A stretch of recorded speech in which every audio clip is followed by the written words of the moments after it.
Hey guys! Hello! It's Wednesday, or whenever you watch this. Once a week we like to post what we're doing lately because lots of fun stuff going on in the shop that, you know, it's never going to be in like final videos of products or anything, but I know you guys love this stuff. So last week we were talking a little bit about my board that I've been working on, and I did some more updates on it Friday. I was working on the firmware because we were talking about these ports and the switch here, and I was trying to decide what I wanted to do, and what I settled on was that I want to have note port A, note port B, control change port A, control change port B, with the first 4 bits setting the channel of port A and the second 4 bits setting the channel of port B. That seems like it's the most clear, concise, easy to understand, and powerful and flexible solution. So I went with that. That's going to keep my firmware nice and easy to write too. So basically what happens here is that we've got the MIDI signal coming into the microcontroller here, and that's watching all the commands happening all over the MIDI and then translating the stuff coming out of these ports. Now the note one is pretty simple. It's just putting out a stream of 128 ones and zeros according to which notes are pressed down and which notes aren't. That's really simple. But for the control changes, let's go over to the keyboard here. We've got like switches, wheels, knobs, you know, these things come in ranges. So that's 0 here, that's 127. That's 0, that's 127. 0, 127. 0, 127. Now these are just sort of on and off, so they go straight to 127, but this is a range. So we actually need 7 bits to represent these kinds of things, and they're called control changes. So on our control ports, I'm propagating the control changes for each of the potential 128 controls that can be on any MIDI channel out to a theoretical chain of 128 of these 8-bit modules. So this is control change module 0, and this is 1 because it's the next one down the chain, and so on and so forth down. Now I happen to know that the mod wheel on my keyboard is channel 1, control 1. So if I move that, right now it's on 0, I can binary climb all the way up to 127. Fun, huh?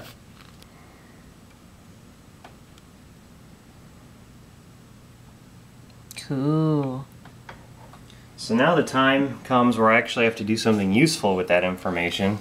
And here we've got the Tymkrs toy mod under me.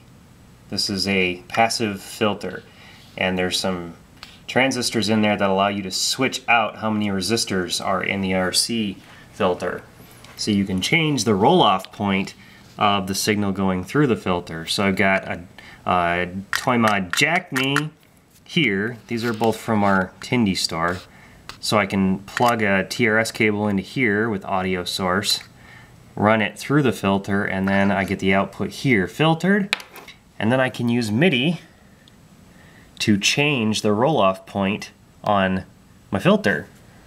So I can set up a MIDI loop on my computer, or play something, you know, on the mod wheel and change the filter setting of a guitar or some sort of circuit or whatever I happen to be doing. I'm not sure yet, but I'll show you guys when I do. Okay. Whoa.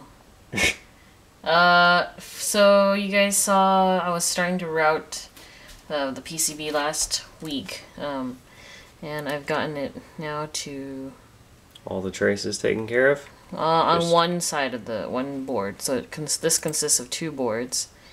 Okay, so that's the top board. Yep, and there's the bottom board. So there's a lot of empty space, which I'm a little leery about because I don't usually like dealing with empty space, but we'll see. Space isn't really a problem with this project. Yeah. Yep. yeah, so this is my update for this week. Okay, so what are you working on though? My cardiac sim board You stuff. obviously worked on that. You working over here? Yeah, now I'm working on this one. I'm trying to get this whole rat's nest, and let me see if I can... Okay, so that's the silk screen. Oh, that was the silk screen. Yeah. Yep. That's the silk screen of the heart. Yep. And then you've got the lights scattered throughout the heart to represent electrical pathways. Correct. Okay. Yep. And so right now I'm just readjusting some of the LEDs and where they are, and So the LEDs sit on this side of the board, but the driver circuitry sits on the other side of the board, yeah? yes, correct. So Cool. if we were to look at the 3D display,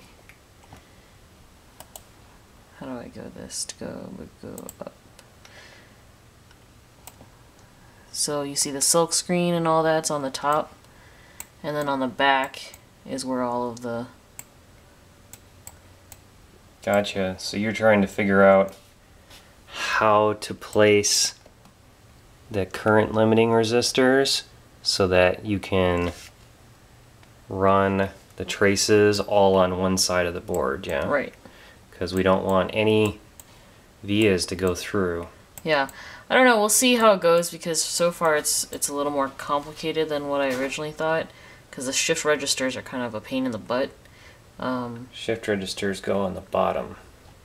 No, they go on the top. No, they go on the bottom. I'm not going to have shift registers sitting up here. No, I meant on the other board. But yeah, they go. They do? On, they go on this board. Oh, they go on this board. Yeah. Yeah. So, we'll see. I think this might almost be more difficult than this board, because you can at least just stick everything in a different spot, you know? Yeah. And then work with that. So. Whereas this one, we're not allowed to have any vias coming through. This one? This one. Yeah. Apart from the ones right next to the LEDs. Right. Obviously. Like right there. So we shall see how it goes. All right. And did we ever get those MIDI out me's kitted? Was I starting that last week? Yeah, you were gonna show it. But Oh, you did it without turning on the camera. well, yeah. The audience is gonna lynch you. Yep. So MIDI out me's are good. I just have to send a few out, and then there will be enough on Tindy for any other orders. Lost Canuck was asking about your keyboard. Oh yeah, it's a great keyboard. The delete key is a little super sensitive, but other than that, it's super cute and light, and it's orange, so you can't really go wrong with that. Yep. And I don't know if there's anything else here. If there's anything else, we'll try to cover it for you guys. Yep. Okay, here's some fun stuff. It's hooking up this filter.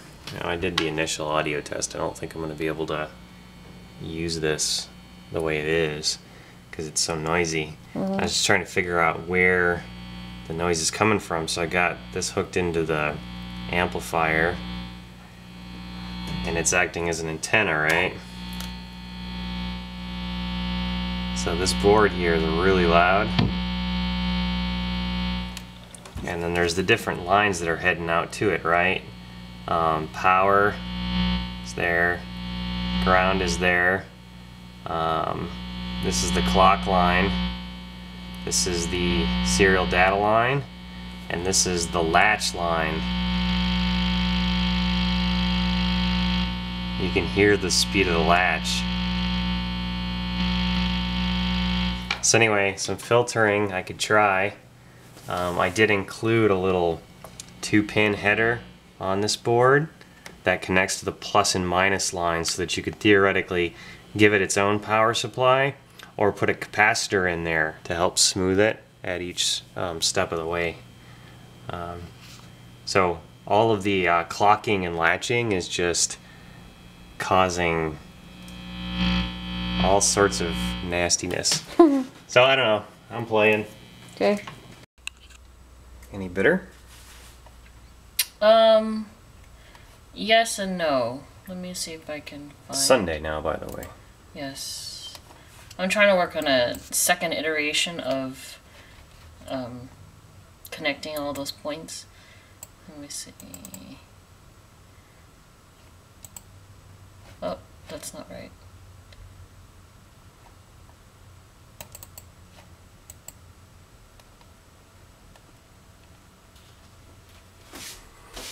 Alright, so this is the current, how it looks currently. There's a couple of top traces that I want to get rid of here, but I don't know if I'm going to be able to. So this is my second try here. And then let's see if we can find... That ground plane is making it difficult for the camera to see. Oh.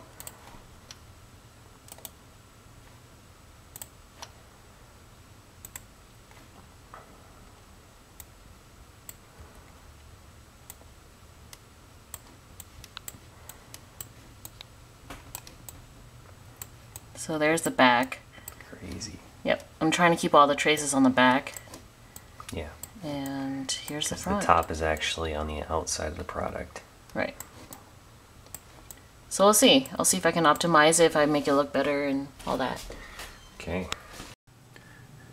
Okay, it's the end of Sunday and we've been at this all day long.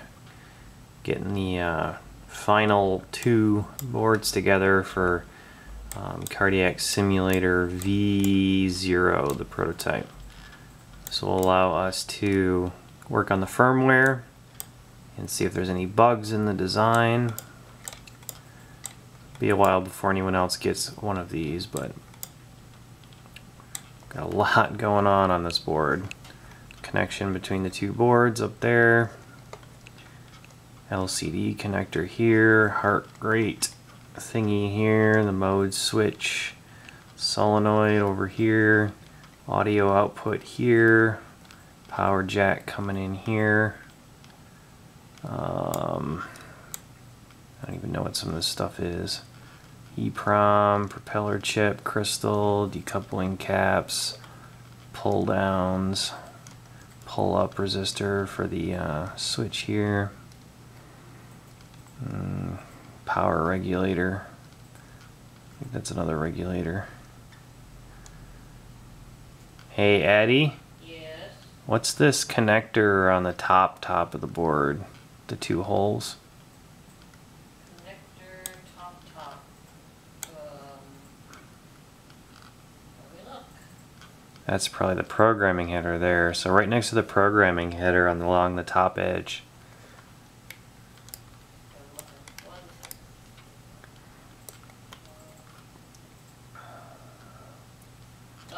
That's the switch, the power switch. Oh, okay, that makes sense. So, power switch. It's pretty awesome. Then the other side is just basically a big ground plane. No fancy on there yet because it's just a test unit.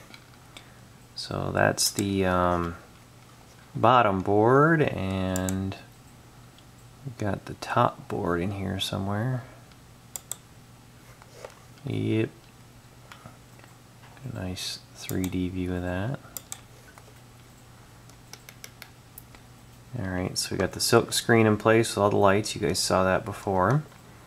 And we got all of those traces that were on this side are gone. So there's literally no traces, just vias coming up for the lights. All the mounting holes are in place for the screws. Mode switch comes out here. Solenoid comes out here. LCD through there. Take a look at the back side. Here's that connector between the 2 boards. It's basically the light driver. And the driver chips are up here. We got 595 chips and some current limiting resistor arrays to ground.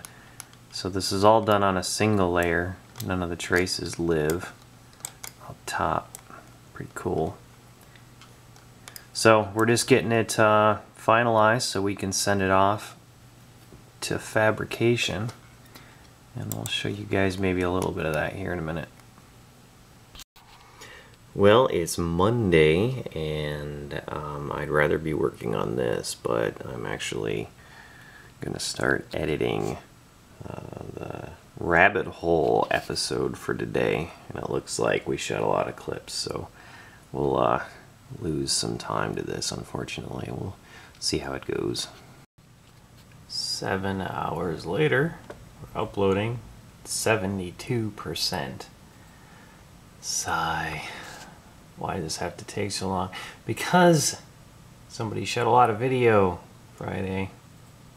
I wonder who that could be. Let's go find out. Okay, so from yesterday, what's the change? That looks very different. Yeah, so yesterday, let's see if I can pick top.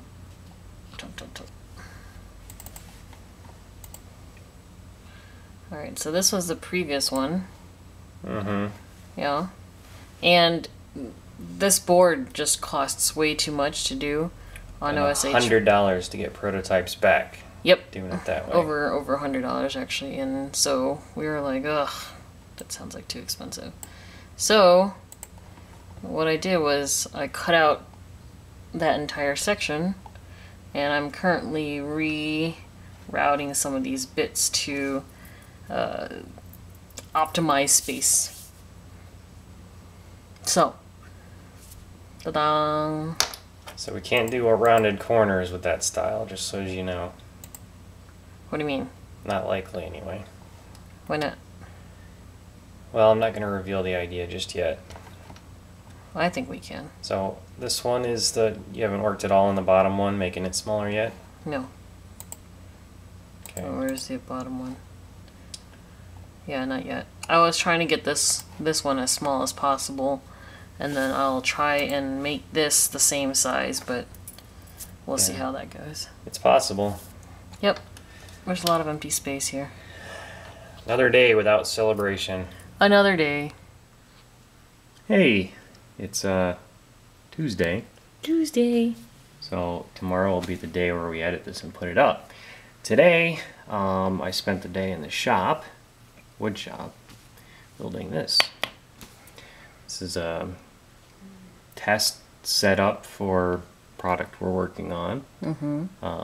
For those of you who remember the Protosynth, lots and lots of people have been asking us to do a version that you can actually buy. So we've been working on that for a really long time, and it's finally starting to come together. This isn't it. This is just a test to get all the dimensions down for getting the breadboards mounted up. So it's a simple little case, very pretty. Mm-hmm. Nice. There's a lot more to it yet though, so there will be more updates on this. In other Whisker news, I got a purple envelope. Reveal. These are all TTL8 boards, V1s, so these will actually be ones that go up into the store. First things first though, I gotta get some soldered up and do some testing with long chains and get my beta testers copies of the main MIDI shift boards, and yeah, so that's where we're at with that. I got a lot of soldering to do on these. Cool. Special tools. So where'd you get these? Amazon. Yuck. Who'd you actually get them from? What company? Aven. Aven? A-V-E-N. Those are, there's like, I don't know, 6 or 7 tweezers that were... Yeah, Jason sent us one ages ago. Yep. These are a whole set of them. Yep. Yeah, it's orange. Yeah, Always I was a good thing. using it to place chips on these TTL8 boards because they're angled, right? So you can hold the chip, and handy. Worked out pretty well. So yeah, I got the chips on here. Now on my test setup we had LEDs on there, but the LEDs and stuff aren't necessary for the board to do what it does. So these are going inside of the demo, and I need 5 of them, so I'm just putting chips on them. Okay. So we're gonna reflow these. Okay. Maybe we can get a shot of it or two or something.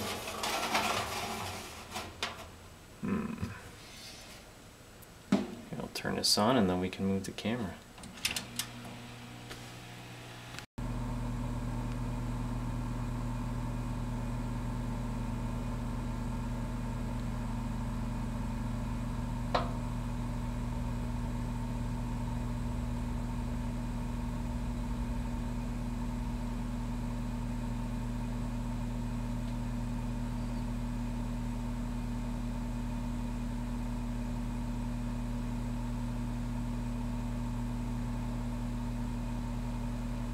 think it's the reflow.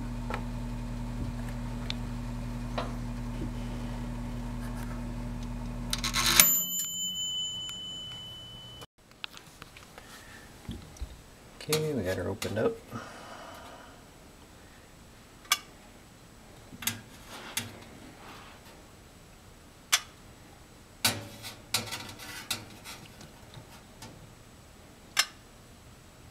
And when you move these pieces, try to have a steady hand because it's pretty...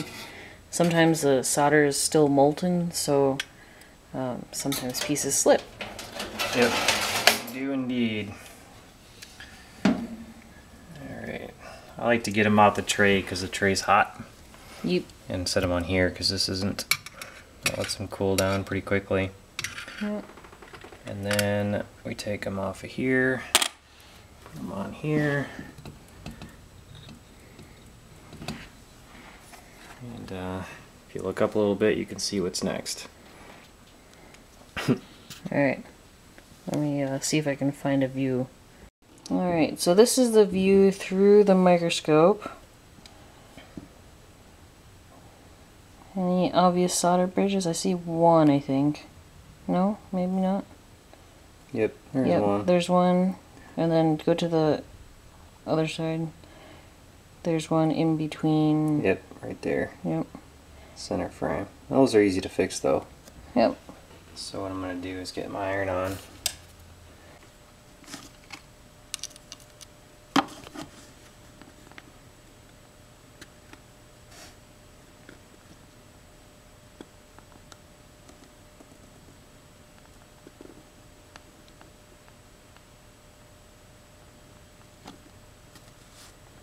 Excellent. And 5 more done. So I'm going to have to get these into the project that they're going into, but that's not for today. It's quitting time for today. See you guys with more updates all through the week, going online next Wednesday.